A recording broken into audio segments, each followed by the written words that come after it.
But what about this trip now to America? I mean, apart from the fact you're going to earn 75,000 quid a day, which would be a very good reason to go in for anybody. Apparently. It's alleged. It is alleged. But, I mean, people have called it, it's a Mickey Mouse league over there, and wonder why you, as a top-class footballer still, would bother. I mean, it's not, again, that you need the money. I mean, you've made fortunes, piles. Yes, like I said before, the money is not important to me. It never has been, and never will be. I'd play football for free. I've always said that. I said that before I started playing football for Manchester United, Real Madrid and the Galaxy. Moving to America was another huge decision. It was something that I knew that I would be stepping down from top-flight football. I played for one of the biggest clubs. My boyhood dream was to play for Manchester United. I always dreamt of playing there, starting my career there and finishing my career there, and it obviously didn't happen. So then I moved to Real Madrid, succeeded in Real Madrid by winning a title at the end of the 4 years, saw out my contract, and then decided that I needed another challenge. I like to have challenges. I like to, you know, try and make a difference with different things that I put my head to, and America for me was the option. I'd had obviously offers from different clubs in England and also different clubs in Italy, but I wanted a new challenge. I wanted a new start and something that I believed in. Do you feel, from the other point of view, from the children and your family life, do you feel safer there?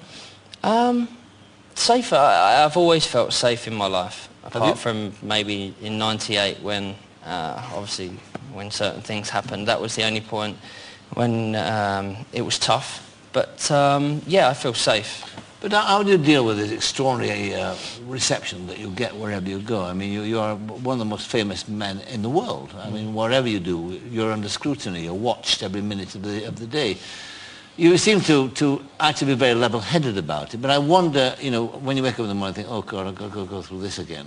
Is that what you feel or what? No, because I've learned to deal with it. How do you deal with it, then?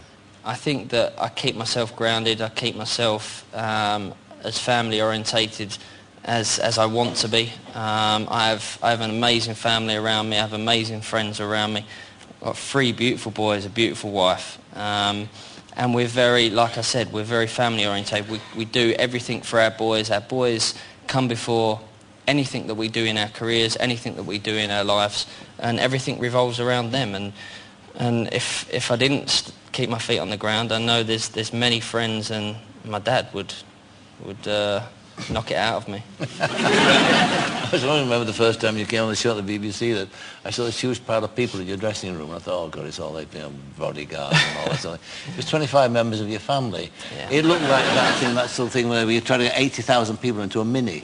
You know, and I thought that was an indication to me, at least, that you were surrounding yourself with the right people. Yeah. It's like the old thing about, well, probably your mother on the till.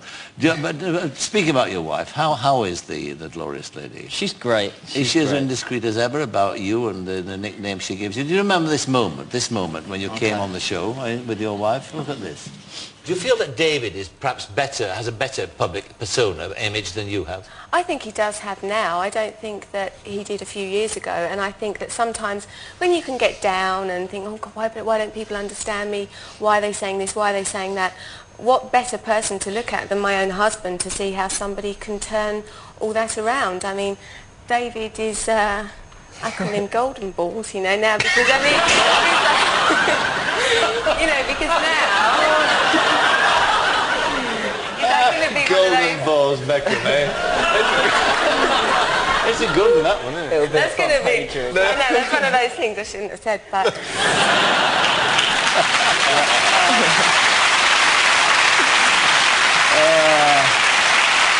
It's a great nickname, Golden Balls, eh?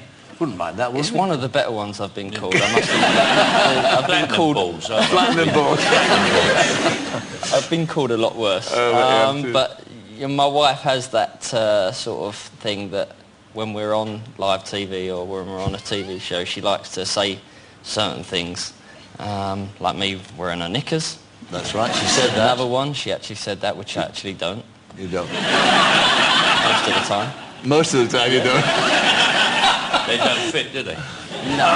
You tried, have you? Yeah, you Does Shakira know this? But no, she's great. She's also, too, I mean, we do a sort of catalogue of other things. I mean, she revealed to the world you have this neatness syndrome, don't you? Yeah. What is that about, this obsession with neatness? I'm just obsessed with, like you say, with neatness. I have to have everything in the right place to, it's quite a, I don't know, she finds it very annoying. But give me an example, what do you have to do? For instance, when I hoover. I like the image, you mean, of David Beckham hoovering, don't you? Yeah, when I hoover, in our house in Spain, we used to have this big rug that when you hoover, you could hoover it in lines. All right. So, like Wembley. Yeah. So she used to obviously catch me after the kids had gone to bed hoovering, and it'd all be perfect lines. So that's one of the things, and also like cans of drink in the fridge. If there's like, I have to have like 4, 4 and 4 instead of 4, 5 and 4. You know? So it's odd things like that that's obviously she's remarked on. Did she also said that when you hoovered in a straight line, you're often wearing a pinny? Apparently so. That's not a yes or no. No, it's a definite no. A definite no. Good. Okay, so, and have you given up any ambitions now of playing for England again, or do you think they might give you another recall? I've definitely not given up anything about playing for the country. I said that when I was taken out of the team 8 months ago. I was saying yesterday that if someone would have turned around to me 8 months ago and said, you'll play for your country again, I would have probably laughed, because as much as obviously the manager at the time had said that the door was open, I never believed it was. And I never believed that I would play for my country again. So at the moment, I'm just happy to be there. I'm happy to be on 99 caps. It's the biggest honour, like I said, that any footballer can have, of playing for your country. I want to reach 100 caps. It's a milestone that I want to achieve in my career. But like I said before, if I don't play for my country again, I believe that I've had a great career on the England side. But like I said, like I've also said, I won't be retiring yet. But you see, the thing about the athlete is that here we are, there's 4 old grey hairs here, you see, and we're all sort of 70s and all that sort of 65 and all that sort of thing. You're a young man still. But the sadness is of the young athlete is that they have a very short career span. So you're looking at what now, a couple of years more? Well, my career in How America... old are you now, 32? 32. 32. So, you know, with the game as it is at present, playing at the top level, that is, you know, it's nearing the end, isn't it? No, I believe that I have at least 2 or 3 years left. 2 years, all right, fine, all right. But the question then is, after that, what do you do? I mean, God knows you do enough now outside of football. But where do you see yourself going there? Is it into the fashion industry? Is it I mean, you're not going to be a football man. You're not going to be like Sir Alex Ferguson chewing gum on the touchline, are you? No, I'll never be a manager. What interests me is obviously because I have the soccer academies.